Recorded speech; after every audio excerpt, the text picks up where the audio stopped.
Hi and welcome to the next installment on calculus or derivatives.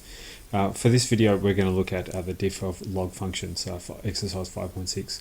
When I say log functions, I really mean log e functions. It only works for log e, or the natural log. It won't work for any other logs.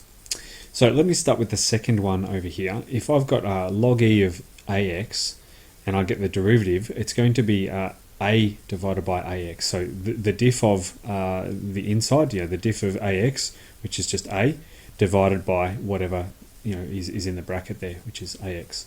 Inevitably, those two a's will cancel themselves out, and you'll end up with 1 on x. So log e of 7x, the derivative of that is just 7 on 7x, which ends up being 1 on x. Okay, so the diff of a log actually ends up being 1 on x. You can actually prove that graphically as well, which we might do a little bit later when we're sketching the derivative graphs. Okay. Now, if I'm going to do this one on the left-hand side now, imagine that I don't just have x, I've got ax plus c. So I've actually got like a function in there. The process in which I'll go about getting the derivative is very similar to the types of processes in the chain rule. I get the derivative of this bracket here, which ends up just being a, divided by whatever's in. Okay, so there's, I guess, some just generalized rules. Generally speaking, it's the derivative of the bracket divided by the bracket. That's how we do these kinds of graphs. And inevitably, the chain rule still applies. So, for example, I've got this here, 3 log e of 2x plus 1. What I can do is I can use the chain rule for this, that I can say that u equals 2x plus 1, and therefore y equals 3 log e of u.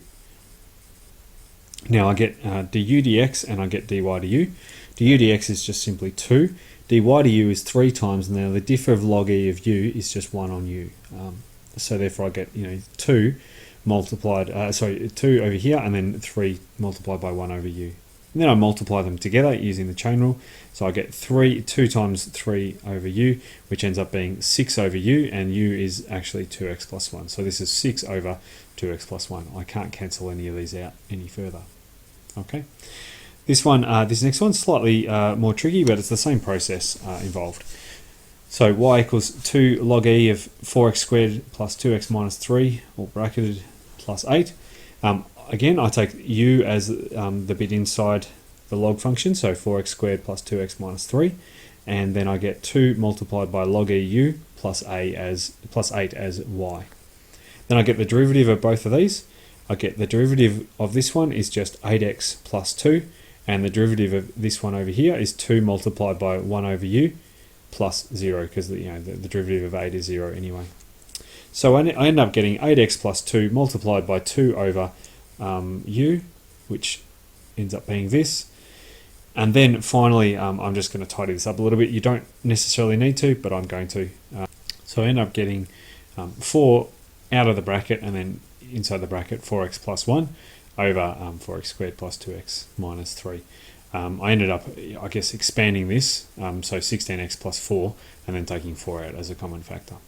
Okay, so generalizing this rule for the diff of log e is just the diff of the bracket divided by the bracket itself. Okay, and then you end up getting the derivative quite nicely. Okay, thanks for watching. The next one next video we'll look at sine, cos, and tan, the derivatives of those ones. So thanks for watching.